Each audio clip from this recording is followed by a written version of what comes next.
warahmatullahi wabarakatuh. Perkenalkan, nama saya Suci Nurhayati dengan NIM 2402242. Saya dari jurusan Pendidikan Guru Pendidikan Anak Usia Dini, mata kuliah Konsep Dasar Pendidikan Anak Usia Dini. Baiklah, di sini saya akan membahas mengenai pertemuan 15 tentang transisi PAUD di SD. Pertama, ada hakikat transisi PAUD di SD. Transisi adalah perubahan yang terjadi atau peralihan dari sesuatu menjadi sesuatu yang lainnya. Transisi merupakan peralihan dari keadaan seperti tempat dan tindakan yang pada umumnya belum stabil. Transisi memerlukan proses yang lama karena tidak ada transisi yang instan. Juga bisa berupa langkah atau fase-fase. Transisi juga dapat berpusat pada sesuatu yang menarik, contohnya ketika kita memulai pekerjaan yang baru. Transisi PAUD ke SD yaitu berpindahnya peran anak yang sebelumnya sebagai peserta didik PAUD menjadi peserta didik sekolah dasar. Transisi merupakan suatu proses perubahan dan perpindahan anak dengan lingkungan belajar yang baru. Transisi merupakan tahap menentukan keberhasilan belajar terhadap anak dari PAUD ke SD. Maka dari itu, masa transisi sebaiknya orang tua mendampingi, menemani, mendukung, dan menyemangati karena orang tua sangat berpengaruh saat perpindahan anak dari PAUD ke SD. Transisi PAUD ke SD bisa juga dikatakan suatu keadaan yang terus-menerus di mana seorang anak dapat beradaptasi dengan lingkungan belajar yang baru, identitas sosial, jaringan sosial, dan metode belajar mengajar. Pada masa transisi ini tidak cuma anak yang terlibat, tetapi juga keluarga, sekolah, dan masyarakat. Yang kedua, ada tujuan PAUD ke SD. Tujuan PAUD yaitu sebagai berikut. Yang pertama, ada untuk mengembangkan dan meningkatkan kesiapan anak. Ini bertujuan untuk membantu anak mempersiapkan diri untuk menjumpai perubahan yang terjadi antara PAUD dan SD. Kedua, ada untuk memperkenalkan anak pada susunan dan rutinitas sehari-hari. Saat di PAUD, anak-anak lebih banyak belajar sambil bermain dan interaksi sosial yang sangat santai, sedangkan di SD lebih memfokuskan mengikuti jadwal secara struktur. Sedangkan di SD lebih memfokuskan mengikuti jadwal secara struktur, yaitu dengan mengikuti mata pelajaran yang beragam. Hal ini untuk membiasakan peserta didik baru kelas awal atau kelas 1 SD dengan rutinitas yang telah ditentukan. Yang ketiga, ada untuk mengurangi ketakutan dan kecemasan. Pada saat transisi PAUD ke SD, bisa membuat pengalaman yang sangat menegangkan. Dengan demikian, dengan ada kesiapan yang baik dan mendapat dukungan dari kedua orang tua atau guru, hal ini dapat membuat anak mengurangi kecemasan dalam mengikuti pelajaran atau lingkungan yang baru.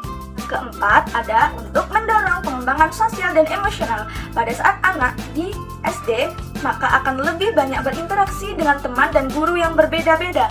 Dengan ini akan membantu mereka dalam mengembangkan sosial seperti kerjasama dan saling bercerita satu sama lain. Yang kelima atau yang terakhir yaitu untuk membangun kolaborasi antara orang tua, guru, dan sekolah. Ini merupakan salah satu tujuan yang sangat penting dalam transisi PAUD ke SD, sebab dapat meningkatkan komunikasi yang teratur baik dari lembaga PAUD, SD, serta orang tua. Dengan ini akan membuat anak merasa memperoleh dukungan, oleh sebab itu anak bisa menyesuaikan diri saat berada di sekolah yang baru. Selanjutnya ada prinsip-prinsip pendekatan PAUD ke SD. Yang pertama ada prinsip pendekatan yang berpusat pada anak. Prinsip ini sangatlah penting karena dalam prinsip ini dapat menambah perkembangan anak pada masa transisi karena anak memiliki perkembangan yang berbeda. Guru dapat mengadakan program kelas. Program kelas ini yang berpusat pada anak akan menambah wawasan yang luas dan aktif. Ini merupakan salah satu strategi anak dalam belajar di kelas dengan aktif yang akan menjadikan mereka menjadi sebagai pusat dan seluruh kegiatan. Yang kedua ada prinsip keterlibatan orang tua. Orang tua merupakan salah satu peran penting dalam masa transisi PAUD ke SD. Orang tua sangat berdampak dalam perkembangan anak, apakah anak sudah beradaptasi dengan lingkungan barunya atau belum. Ketiga, ada prinsip fleksibilitas dalam pembelajaran. Pada PAUD, pembelajaran masih sangat fleksibel dalam belajar sambil dengan yang masih menggunakan metode bermain. Sedangkan di SD, pembelajaran lebih teratur dengan waktu yang sesuai dengan kelasnya. Fleksibel mengacu dalam penyusunan kurikulum. Selain itu, tidak hanya mengacu pada pencapaian akademik, namun juga mencakup dalam aktivitas yang dapat mengembangkan keaktifan dan keterampilan sosial anak. Yang keempat atau prinsip yang terakhir yaitu prinsip pemberian waktu untuk beradaptasi. Prinsip ini sangat penting pada masa transisi PAUD ke SD. Pada awalnya anak akan sulit pada lingkungan yang baru. Maka dari itu supaya transisi berjalan dengan baik yaitu dengan memberikan ruang terlebih dahulu sebelum mereka betul-betul mengerti pada pembelajaran yang struktur. Hal ini bisa dilakukan dengan cara bertahap dengan diadakan kegiatan yang sederhana dan selanjutnya lebih ke aktivitas yang kompleks. Selanjutnya ada kendala yang dialami anak saat transisi PAUD ke SD. Yang pertama ada kurang fokus dalam pembelajaran. Anak-anak yang pada masa transisi akan kurang fokus dalam pembelajaran karena sebelumnya anak-anak belajar sambil bermain, setelah itu merasakan pembelajaran yang struktur dan mengikuti mata pelajaran sesuai jadwal atau waktu yang telah ditentukan. Yang kedua, ada belum bisa membaca. Anak-anak biasanya pada masa transisi belum bisa membaca karena belum terbiasa karena saat di PAUD tidak sepenuhnya membaca.